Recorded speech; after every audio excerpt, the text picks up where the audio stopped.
You're listening to the Integrative Health Simplified podcast with Kari, Coody, pharmacist turned integrative health practitioner.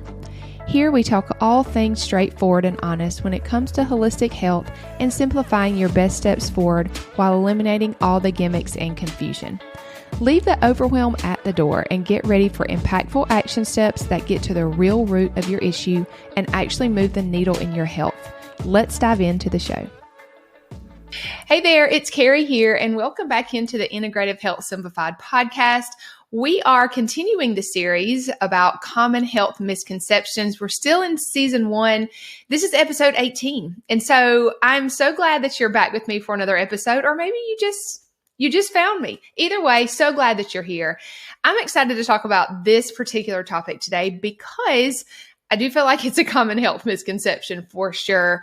And I do hear it a lot in female circles, especially, of course. And so that is just that having a low libido is a common thing, and it's a normal thing. I think that's what people think, it's just normal not to want to have sex with my husband.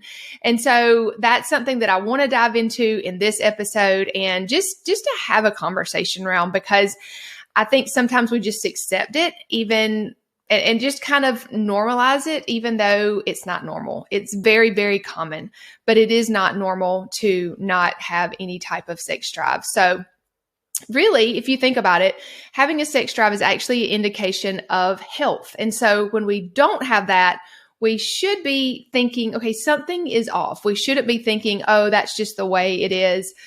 I just have a busy lifestyle. I'm just too tired, right? And I totally get it. Believe me when I say I do get it. However, we should have a desire for this. Maybe not every single day, of course. However, different times of the month, we definitely should, within a month span, let's say, we should have the desire for affection with our husband. So let's kind of dig into this topic and maybe uncover some things that are holding you back from having a healthy libido. And so I hope that this bringing up this topic really helps you to see, okay, there are some things I can do. I don't need to just resign to the fact that because I have young kids or because I'm really busy, etc., that this is just very normal. So I want to just first say that, of course, it goes without saying that there are seasons of life that just can be harder than others. If you just had a baby, if you're not getting sleep for a certain reason, all of those things are part of the whole picture. But for the most part, having a healthy sex drive for both male and female is just another tool that we can use to see how healthy our body is. And so I think it's a good question to ask. And I mean, a lot of times I do ask my clients, or they'll mention that's one of their main concerns is that they don't, which is good to see. Not good because I'm glad that they don't have one, but good that they realize that this is a problem. So this is because I often find that when we're in a state of dysfunction or low metabolic state, their sex drive is affected as well. So it's a pretty common thing that I see for sure. And so what I find is that a lot of times it's tied back to poor habits and imbalances in the body, because really our body is always talking to us through just variety of ways, but this is definitely one of those ways. And so, just from starting with blood sugar dysregulation that I already mentioned in a previous episode, just talking about, doesn't everybody have PMS symptoms that are super bad? I know if you listen to that episode, you heard me talk about some of these things, and it might seem repetitive. However, these are two issues that I see a lot. So I really wanted to address them in separate episodes. So blood sugar dysregulation definitely plays a part in this, not eating enough, like poor quality of food, gut imbalances, estrogen-like toxins that can really throw off our hormonal balances, like pesticides, plastics, pollutions, and then, of course, there's low thyroid. So one of the main things, though, that I find that people don't necessarily put two and two together is chronic stress. And chronic stress it might seem like, isn't everybody stressed? Isn't this something that's normal? Everybody has stress in their life, yes. However, I think that it's the ongoing nature of stress that I'm kind of classifying as chronic, day after day, week after week, month after month, year after year of just stress that's unrelenting, let's say.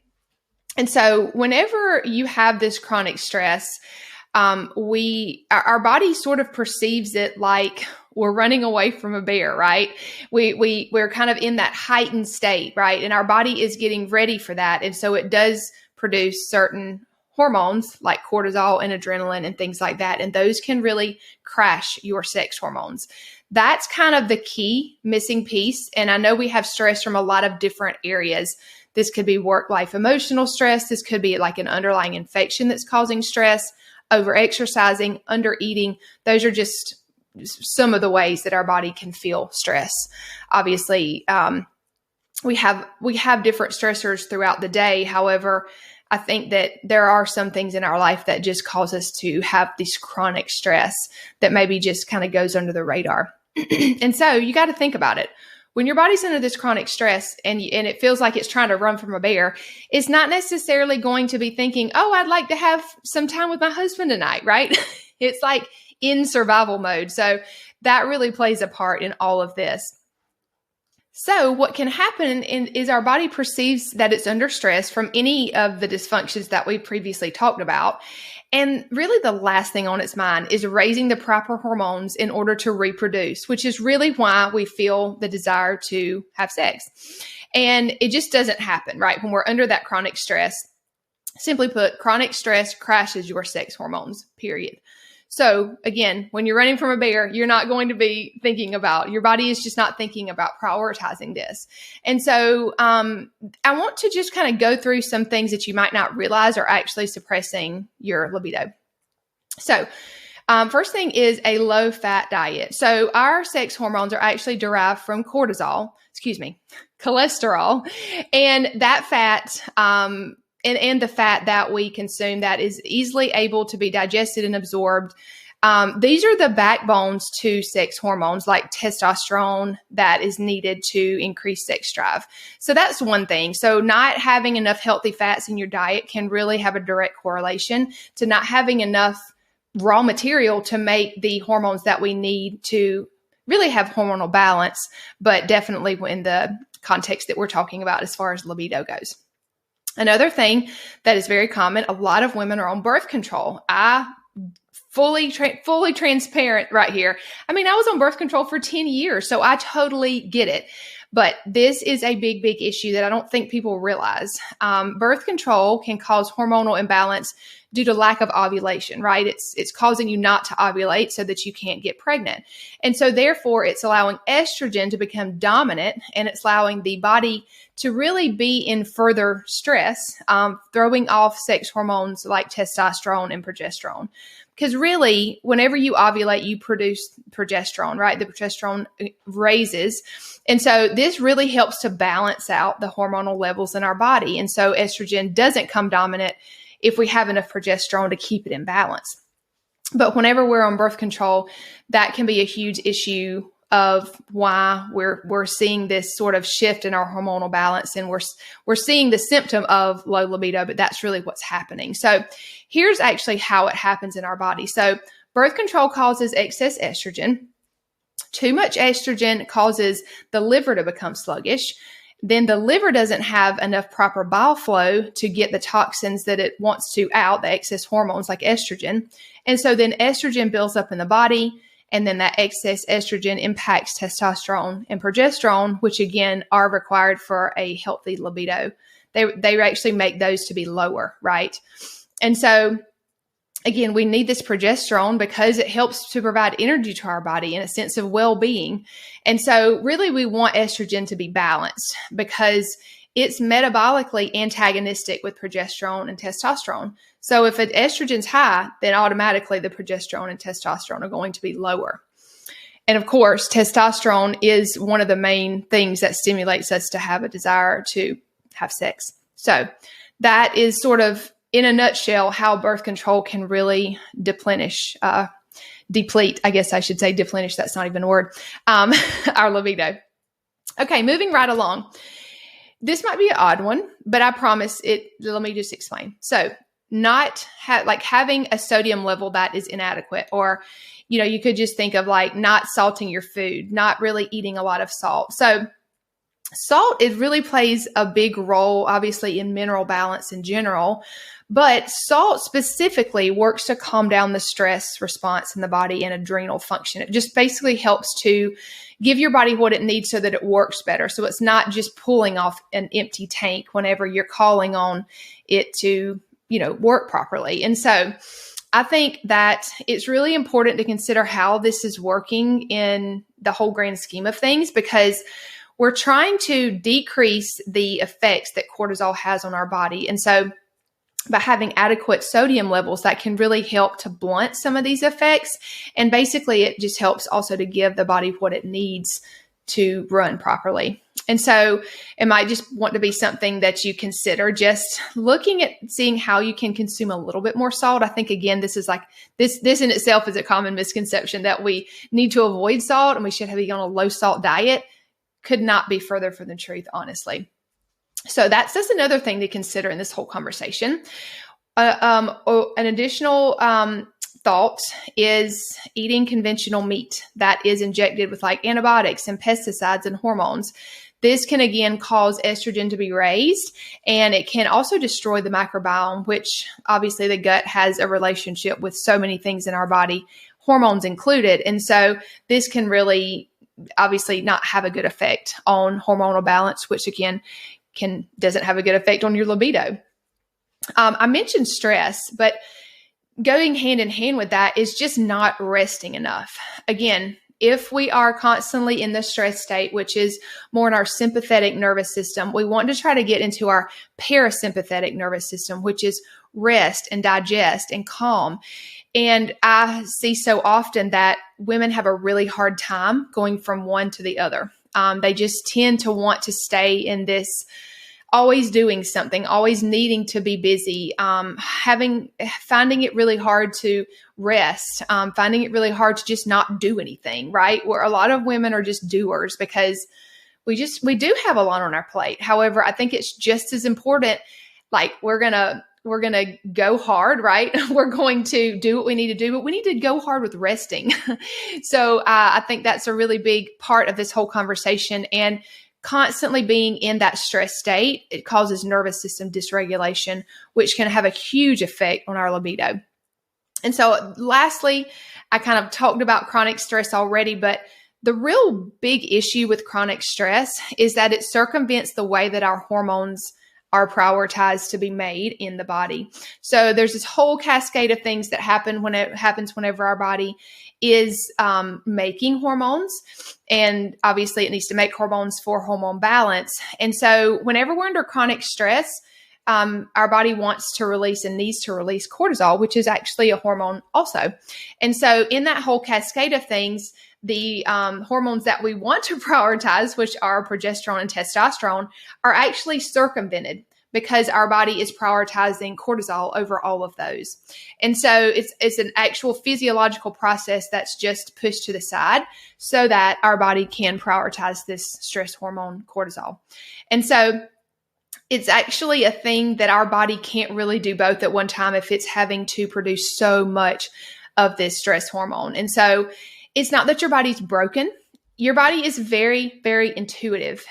It's not going to prioritize hormonal balance, sex drive, all of those things if we're constantly giving it signals and cues that we are under a lot of stress.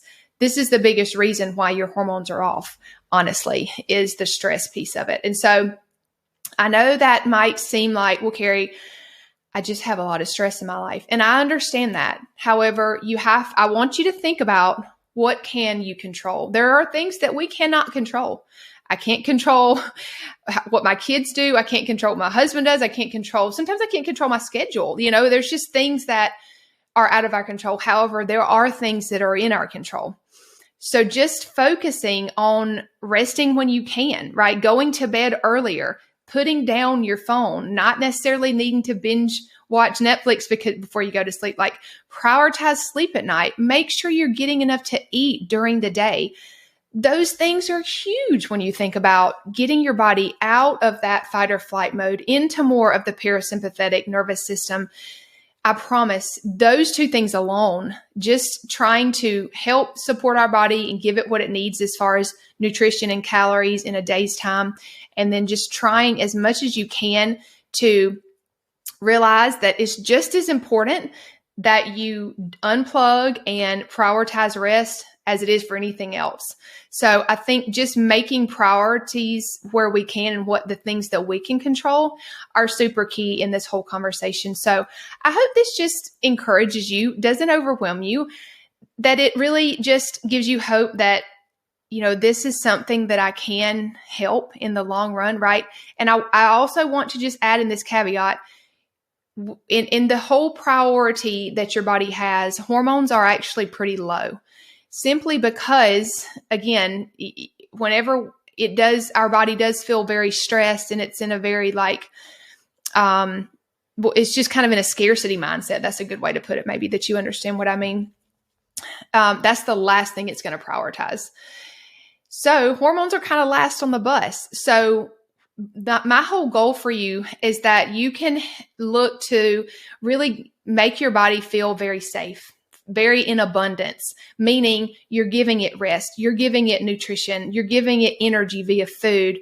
You're really taking good care of it as much as you can.